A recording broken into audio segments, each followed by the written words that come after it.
नमस्कार विद्यार्थी मित्रांनो, व्यंकटेश एज्युकेशन अँड संस्कृती आपल्या चॅनलवर सर्वांचे सहर्ष स्वागत आहे। आजच्या व्हिडिओमध्ये आपण स्कॉलरशिप शिष्यवृत्ती परीक्षेसाठी अत्यंत महत्त्वाचे गणित या विषयातील काही महत्त्वाचे प्रश्न आजच्या व्हिडिओमध्ये आपण सोडवून घेणार आहोत। व्हिडिओ सर्वांनी शेवटपर्यंत बघा, कारण यातील प्रत्येक प्रश्न आपल्या परीक्षेच्या दृष्टीने महत्त्वाचा तर आहेच आणि यातील प्रत्येक प्रश्न आपण स्पष्टीकरणासहित सोडवून घेणार आहोत। व्हिडिओला सुरुवात करते, पण सुरुवात करायच्या आधी नेहमीप्रमाणे व्हिडिओ आवडल्यास व्हिडिओला लाईक करा, आपल्या मित्रमैत्रिणींना शेअर करा, चॅनलवर नवीन असाल तर चॅनलला सबस्क्राईब करा। बघा इथे पहिला प्रश्न बघा, इथे आता इथे आपल्याला एक संख्या दिलेली आहे, या संख्येचे वाचन कसे करावे। मग बघा ही जर आपण संख्या बारकाईने बघितली तर बघा एकक, दशक, शतक हे झालं शतकापर्यंत, शतकच्या नंतर हे हजार आणि हे दशहजार आणि हे आहे लक्ष। मग इथे कोणती संख्या आहे तर 1,00,000 आणि हे 10। मग 1,00,010 कुठे आहे तर पर्याय क्रमांक 4 मध्ये। म्हणून आपल्या या प्रश्नाचं उत्तर आहे पर्याय क्रमांक 4, 1,00,010। दुसरा प्रश्न बघूया आपण। बघा इथे आपल्याला दुसरा प्रश्न असा दिलाय, मी इथे मध्ये एक संख्या दिली आपल्याला, इथे मध्ये ब्रॅकेट, पहिली संख्या माहित नाही आणि शेवटची एककाच्या घरातली पण संख्या आपल्याला माहित नाहीत, मधले फक्त 3 अंक माहित आहेत। दिलेल्या संख्येतील चौकटीमध्ये समान अंक असून त्यांच्या स्थानिक किमतीतील फरक किती सांगितलं आपल्याला, 89,991 आहे, तर चौकटीतील अंक शोधा। आता बघा जी संख्या दिली आहे बघा इथे, मग आपल्याला कोणता अंक दिलाय तर बघा आपल्याला दिलेला आहे अंक हा, आता यातील पूर्ण अंक काय आपल्याला माहित नाही, फक्त मी जेवढं माहिती आहे तेवढं बघा इथे लिहून घेते। 127 मिळते आणि इथे कोणती संख्या ते माहित नाही, इथे पण माहित नाही। आता आपलं उत्तर किती आले पाहिजे, एवढं आलं पाहिजे, हो की नाही, म्हणजे यांच्या स्थानिक किमतीतील। मग आता इथे कोणता तरी एक पर्याय घ्यायचा आहे। आता बघा इथे जर मी 4 घेतलं, बघा इथे पण मी घेतलं 4 आणि इथे पण मी घेतलं 4। आता इथे बघा तर 10तून आता इथे शेवटला कोणता, यांची स्थानिक किंमत काढायची, मग याची स्थानिक किंमत किती येणार तर बघा एकक, दशक, शतक, हजार येणार आहे, बरोबर आहे। म्हणजे किती 40,000 मधून 4 वजा करायचे आपल्याला कळलं बघा, इथे 40,000 म्हणजे 0 कडेला आणि इथे 4, मग 10तून 4 केल्यावर इथे 6 राहणार, मग इथे कळलं 6 आहेत का तर नाहीत, मग हा पर्याय येणार नाही। मी आता डायरेक्ट उत्तराचा पर्याय घेते, 9 घेते बघा, म्हणजे मग तुमच्या लक्षात येईल। इथे संख्या झाली 91,279 ही संख्या झाली। आता आपल्याला या 9ची आणि या 9ची काय करायची, स्थानिक किंमत करायची आहे बघा, एकक, दशक, शतक, हजार, मग या आणि हे दशहजाराच्या घरात आहेत, मग याची या 9ची स्थानिक किंमत झाली 9 वर 4 शून्य बघा, म्हणजे किती 90,000, 1 2 3 4, 1 2 3 आणि हे 4, ही या 9ची काय झाली स्थानिक किंमत झाली। आता हे 9 एककाच्या घरात आहेत, म्हणजे हे काय इथे एकक, 9 एकक। आता यांची काय करायची आहे, स्थानिक किंमत काढून घेतली, या दोन्ही 9ची आता काय करायची, वजाबाकी करायची, कारण आपल्याला काय सांगितलंय फरक काढायचा आहे, फरक म्हणजेच वजाबाकी। आता आपल्या सर्वांना माहिती आहे की शून्यातून काही 9 जात नाहीत, आपण 0 खोडतो वर घेतो। आता इथे मदत घ्यावी तर हा पण 0, हा खोडला वर घेतला, हा पण खोडला वर घेतला, हा पण खोडला वर घेतला, या 9तला 1 इथे गेला, इथे राहिले 8, या 10तला 1 इथे गेला, इथे राहिले 9, या 10तला 1 इथे गेला, इथे राहिले 9, या 10तला 1 इथे गेला, इथे राहिले 9। या पद्धतीने आपण काय केले, हातचे अधिक नीट करून घेतले। आता या 10तून 9 गेले, बाकी आली इथे 1, हे 89,9, हे 89,9 आणि हे 89,9 आणि हे 88,8। मग बघा बरं आपलं उत्तर किती आलेलं आहे तर तेच आलेलं आहे बघा, 89,991, 89,991। मग आपण कोणता पर्याय घेतलाय तर पर्याय क्रमांक 3 मधला 9 ही संख्या आपण इथे ठेवली आणि त्यांच्या स्थानिक किमतीतले काय केला, फरक काढला, त्यावेळेस आपल्याला हे उत्तर मिळालेलं आहे। मग अशा वेळी आपण काय करायचंय, आता आपण जसं पर्यायांचा वापर केला त्याच पद्धतीने पर्यायांचा वापर करायचा आणि आपलं उत्तर काढायचं आहे। म्हणून आपल्या या प्रश्नाचं उत्तर आहे पर्याय क्रमांक 3। पुढचा प्रश्न बघूया। बघा पुढचा प्रश्न, 5.5 लाख व 2.25 लाख यांची बेरीज किती असेल। आता या संख्या आपल्याला अक्षरात दिल्या, त्याआधी आपण काय करायचे, अंकामध्ये लिहून घ्यायचे। बघा इथे या पद्धतीने आपण लिहून घेऊया, 5.5 लाख, 5.5 लाख म्हणजे किती 5 लाख, बघा इथे 5,50,000 बघा, 5,50,000 म्हणजेच काय 5.5 लाख। आणि दुसरी संख्या इथे कोणती सांगितली आपल्याला, 2.25 लाख। मग आपल्याला माहिती आहे 2.25 लाख म्हणजे काय 1,75,000। या पद्धतीने अशा संख्या लिहून घ्यायच्या आहेत, त्यांची आपल्याला बेरीज करायची। चला आपण बेरीज करून घेऊया, 0 अधिक 0 0, 0 अधिक 0 0, 0 अधिक 0 0, 0 अधिक 5 5 आणि हे 5 आणि 7 12, हातचाला आला 1, 5 आणि 1 6, 6 आणि हा हातचा 1 7। मग आपलं उत्तर किती आले, 7,25,000। मग बघा 7,25,000 म्हणजे त्याला आपण काय म्हणतो 7.25 लाख. मग बघा इथे पर्याय क्रमांक 1 मध्ये आहे 7.25 लाख. म्हणून आपल्या या प्रश्नाचं उत्तर आहे पर्याय क्रमांक 1. पुढचा प्रश्न बघूया. पुढचा प्रश्न बघा आपल्याला 7,89,333 वजा 6,78,222 बरोबर किती.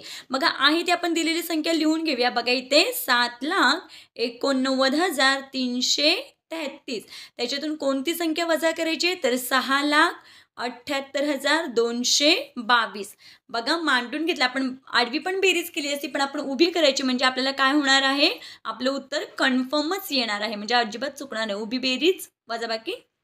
बघा 3तून 2 गेले 1 राहिले, 3तून 2 गेले 1 राहिले, 3तून 2 गेले 1 राहिले, 9तून 8 गेले 1 राहिले, 8तून 7 गेले 1 राहिले, 7तून 6 गेले 1 राहिले. मग आता हे उत्तर आलं किती तर बघा ठराविक ठिकाणी असं कॉमा द्यायला शिका म्हणजे अंक चुकणार नाही. कारण बघा इथे हे पर्याय आपल्याला सेमच वाटतात पण तिथे मुलांचा बऱ्याच वेळा काय होतात सोपेच प्रश्न मुलांचे चुकतात.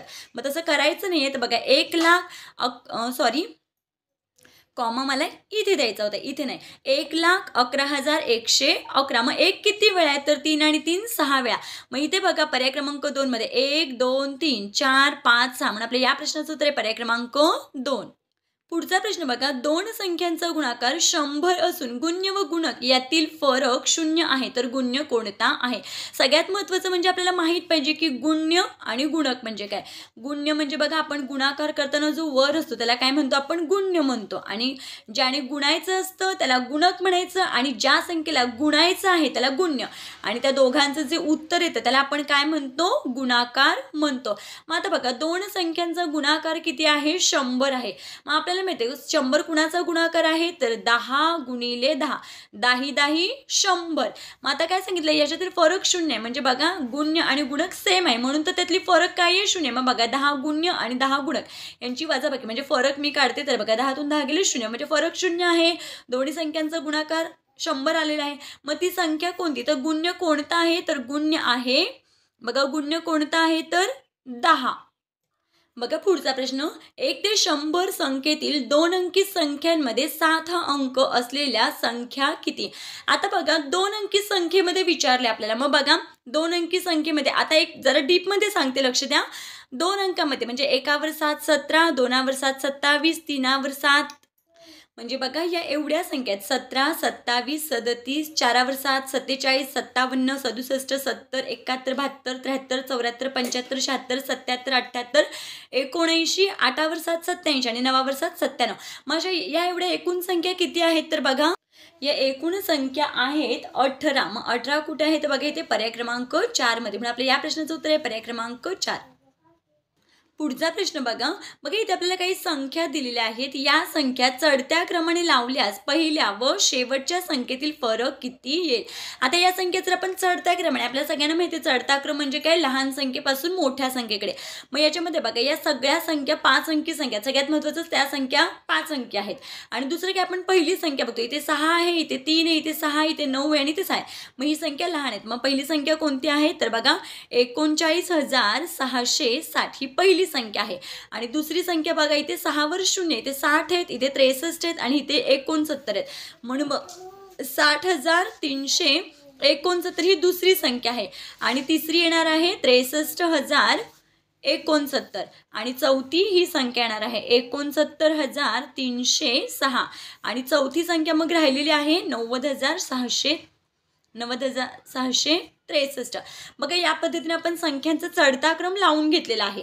आता काय सांगितलंय पहिल्या आणि शेवटच्या. मग पहिली संख्या ही आहे आणि शेवटची संख्या ही आहे त्यांच्यातील फरक विचारले. फरक म्हणजेच काय वजाबाकी. मग काय करूया शेवटची संख्या 9,663 या संख्येतून पहिली संख्या आहे 39,660 ही संख्या काय करूया वजाबाकी करूया. 3तून 0 गेले 3 राहिले 6तून 6 गेले 0 6तून 6 गेले 0 0तून 9 काही जात नाहीत. मग आपण 0 खोडतो वर घेतो इथला एक आपण इथे घेतला इथे राहिले 8 10तून 9 गेले 1 राहिले 8तून 3 गेले बाकी आले इथे 5. मग आपलं उत्तर किती आलं 51,003. मग बघा बरं इथे पर्याय क्रमांक 1 मध्ये 51,003 म्हणून आपल्या या प्रश्नाचं उत्तर आहे पर्याय क्रमांक 1. पुढचा प्रश्न बघा 4 3 7 8 दिलेल्या अंकातील प्रत्येक अंक एकदाच वापरून जास्तीत जास्त किती समसंख्या तयार करता येतील. बघा आता यामध्ये काय सांगायचं, सगळ्यात महत्त्वाचं काय, याच्यापासून आपल्याला संख्या तयार करायच्या आहेत. मग हे 4 अंक आहेत, या पद्धतीने आपण काढायचं आहे पतंग. बघा इथे या पद्धतीने आपण संख्या लिहून घेतले 4 3 7 8. आता त्याच्यापासून काय करायचे, संख्या तयार करायच्या आहेत. आता पहिल्यांदा मी इथे 4 अंक घेते. बघा 4 अंक मी किती वेळा घेते, मी दोन्ही पद्धतीने दाखवते. एक सोपी पद्धत मी नंतर सांगणार आहे, आधी ही पद्धत बघा.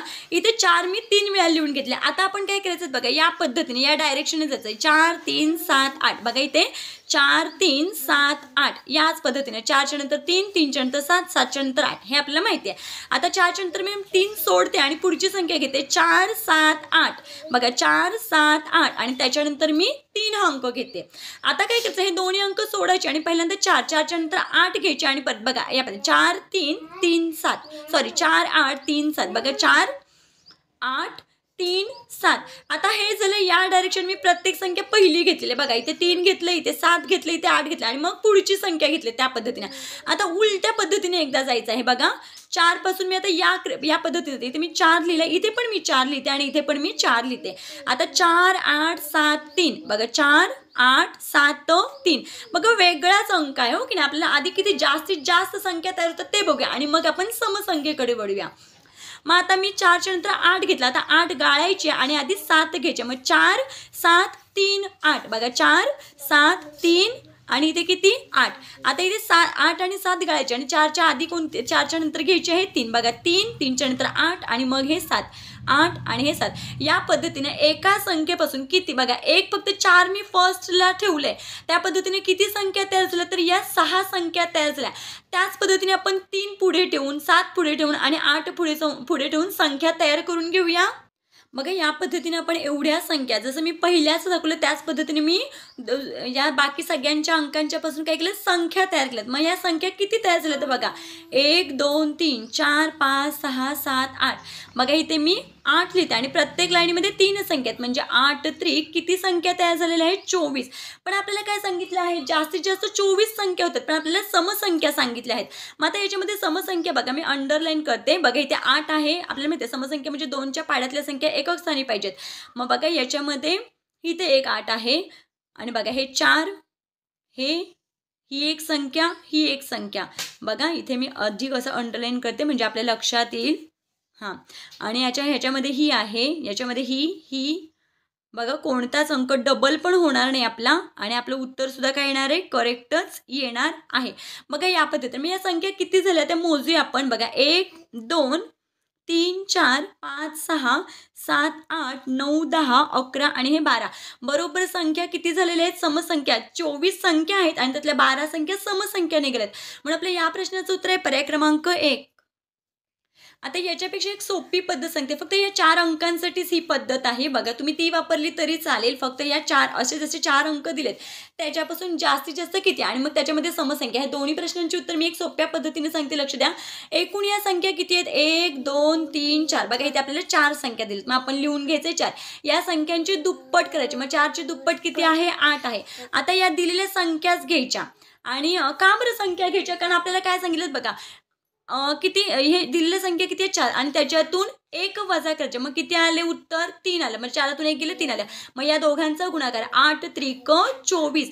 बघा एकूण बरोबर 24 संख्या आपण तयार केल्यात. मग हे न करता आपण या पद्धतीने सुद्धा एकूण किती संख्या तयार होतील ते काढू शकतो. आणि आता आपल्याला सांगितलंय की फक्त समसंख्या विचारल्यात. मग आता याच्यामध्ये बघा या एकूण 4 संख्यांमध्ये 2 संख्या सम आहेत आणि 2 संख्या विषम आहेत, बरोबर आहे. मग आता काय करायचं, याची निमपट, कारण समान आहेत, 2 सम 2 विषम आहेत. मग काय करायचं, या 24ची निमपट, मग 24/2 करायचं. मग 24/2 बरोबर किती 12. म्हणून मग या दिलेल्या संख्यांपासून जास्तीत जास्त किती संख्या तयार करता येतील, समसंख्या किती तयार होतील तर 12. पर्याय क्रमांक 1. पुढचा प्रश्न बघा, 8,600 रुपये देऊन 50 रुपयांच्या जास्तीत जास्त किती नोटा मिळतील. मग काय करायचं आहे, 8,600 भागिले काय करायचं आहे 50 करायचं आहे. बघा या पद्धतीनं. आता काय करायचं आपल्याला माहिती आहे की 8,600ला जर 50ने भागायचं तर इथे कडेला 2 शून्य आहेत, त्या आधी शून्य काय करायचे कट करायचे, म्हणजे आपला भागाकार सोपा होईल. 5च्या पड्यामध्ये 8 नाहीत, मग काय 5 1 5, 8तून 5 गेले बाकी आले 3, वरून घेतले हे 6. 5च्या पड्यामध्ये 36 नाही आहेत, मग 5 7 35, मग 36 मधून 35 वजा केले बाकी आली 1, वरून घेतले हे 0. मग आता बघा 5च्या पाढ्यामध्ये 10 आहेत, 5 दुने 10, मग बाकी किती आलेली आहे 0. मग बघा या प्रश्नामध्ये बाकी आलेली आहे 0. मग आपला भागाकार किती आलाय तर 172. म्हणजेच 8,600 रुपये देऊन 50 रुपयांच्या 172 नोटा मिळतील. म्हणजे जास्तीत जास्त किती नोटा भेटतील तर 172. पर्याय क्रमांक 3 हे आपल्या या प्रश्नाचं काय आहे उत्तर आहे. पुढचा प्रश्न बघा, कोणत्याही संख्येला 1 ने भागले असता येणारा भागाकार त्या संख्ये एवढा असतो, हा गुणधर्म अक्षरांचा वापर करून कसा लिहाल. आता बघा कोणत्याही संख्येला, म्हणजे इथे आपल्याला पर्यायामध्ये यम दिलाय, मग कोणत्याही संख्येला म्हणजे आपण काय करूया यम करूया. कोणत्याही संख्येला 1 ने भागले असता, मग 1 ने भागले असता येणारा भागाकार त्या संख्ये एवढा असतो. मग ती संख्याच आपण जर यम म्हणले तर आपल्या इथे उत्तर किती येणार यम, म्हणजे यम भागिले 1 बरोबर किती यम.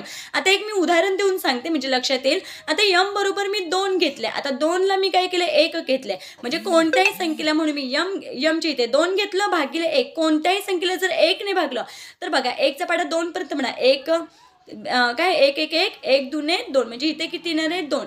जर इथे आपण 4 घेतलं तर 4 भागिले 1 1 चौक 4 बरोबर आहे. म्हणून इथे काय येणार 30 संख्या. म्हणून आपलं उत्तर कोणतं आहे तर पर्याय क्रमांक 4 यम भागिले 1 बरोबर यम. उत्तर आहे पर्याय क्रमांक 4. पुढचा प्रश्न बघूया. पुढचा प्रश्न बघा, पुढीलपैकी 2 5 10 या तिन्ही संख्यांनी विभाज्य असणारी संख्या कोणती. आता इथे कसोट्या वापरायच्या. आपल्याला माहिती 2ची कसोटी काय सांगते आपल्याला तर 2ची कसोटी सांगते बघा 2ची कसोटी सांगते की ज्या संख्येचे एकक स्थानी 0 2 4 6 आणि 8 यापैकी कोणताही एक अंक असेल तर त्या संख्येला 2 ने भाग जातो. मग आता इथे बघा इथे 5 आहे, म्हणजे या संख्येला 2 ने भाग जाणार नाही, म्हणून ही पकडायचीच नाही. आता इथे 0 आहे आणि इथे 2 आहेत आणि इथे 5 आहेत, म्हणजे याला पण जाणार, म्हणजे हे 2 पर्याय तर पहिल्याच 2च्या कसोटीमध्येच हे काय होतात बाद होतात. मग राहिले आता हे 2 पर्याय बरोबर आहेत. मग आता मला सांगा 5ची कसोटी काय सांगते बघा, ही झाली 2ची कसोटी आणि 5ची कसोटी काय सांगते ज्या संख्येच्या एकक स्थानी 0 किंवा 5 यापैकी कोणताही एक अंक असेल तर त्या संख्येला 5 ने भाग जातो. कारण बघा 5चा पाढाच आहे, 5 1 5 5 दुना, म्हणजे त्याच्या एकक स्थानी 0 आणि 5 हे दोनच अंक असतात. मग इथे बघा इथे 0 आहे पण इथे 5 आहेत का नाही, म्हणून मग हे सुद्धा येणार नाही. म्हणून आपल्या या प्रश्नाचं उत्तर आहे पर्याय क्रमांक 2. कारण 10ची पण कसोटी तेच सांगते की 10ची कसोटी काय सांगते एकक स्थानी 0 पाहिजे. कारण 10चा पाढा बघा 10 20 30 40 50 60 असं 100 पर्यंत, म्हणजे शेवटला फक्त 0. म्हणून मग इथे उत्तर आहे पर्याय क्रमांक 2 1520. या संख्येला 2 ने पण भाग जातो, 5 ने पण जातो आणि 10 ने पण जातो. ठीक आहे. पुढचा प्रश्न बघूया आपण. पुढचा प्रश्न आपल्याला असं दिलाय की 36 या संख्येचे एकूण विभाजक किती. मग बघा बरं आता इथे मी 36 हा अंक लिहिते, मग 36चे विभाजक म्हणजे 36ला कोणकोणत्या ह्याच्याने भाग जातो किंवा 36 कोणाकोणाच्या पाढ्यामध्ये आहेत. मग बघा 1च्या पाढ्यात आहेत, 2च्या पाढ्यात आहेत, 3च्या पाढ्यात आहेत, 4च्या पण पाढ्यात आहेत, 6च्या पाढ्यात आहेत, 9च्या पाढ्यात आहेत, 12च्या पण पाढ्यामध्ये आहेत आणि 18 दुने 36 आणि 36 1 36 हे एवढ्या सगळ्या संख्यांच्या पाढ्यांमध्ये आहेत. मग बघा 1 2 3 4 5 6 7 8 9, मग एकूण किती संख्या आहे तर 9. मग 9 कुठे आहे तर पर्याय क्रमांक 2 मध्ये. म्हणून आपल्या या प्रश्नाचं उत्तर आहे पर्याय क्रमांक 3 9. पुढचा प्रश्न बघा, 1 ते 100 मधील सर्वात लहान विषम मूळ संख्या कोणती. मग आपल्याला विचारले सर्वात लहान विषम मूळ संख्या. आपल्याला माहिती आहे स्टार्टिंग पासून मूळ संख्या बघा पहिली आहे 2, त्याच्यानंतर आहे 3 आणि मग हे 5 7 ते 97 पर्यंत 100 पर्यंत बरोबर आहेत. आता आपल्याला काय सांगितलंय मूळ संख्या पाहिजे लहान पण विषम पाहिजे. बघा 2 ही समसंख्या आहे, लहान मूळ संख्या समसंख्या आहेत आणि मग त्याच्यानंतर बघा 3 ही काय आहे सर्वात लहान मूळ संख्या पण विषम मूळ संख्या आहेत. म्हणून आपल्या इथे उत्तर आहे पर्याय क्रमांक 2 3 ही संख्या काय आहे सर्वात लहान विषम मूळ संख्या आहे. पुढचा प्रश्न बघा, 2.25 लाखात किती मिळवावेत म्हणजे बेरीज 2.25 लाख होईल.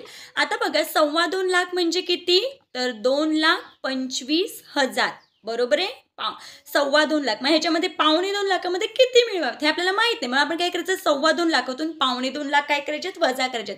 मग 2.25 लाख म्हणजे 2,25,000. मग त्याच्यातून आपल्याला काय करायचे हे वजा करायचे. 2.25 लाख 2.25 लाख म्हणजेच काय 1,75,000 बघा या पद्धतीनं.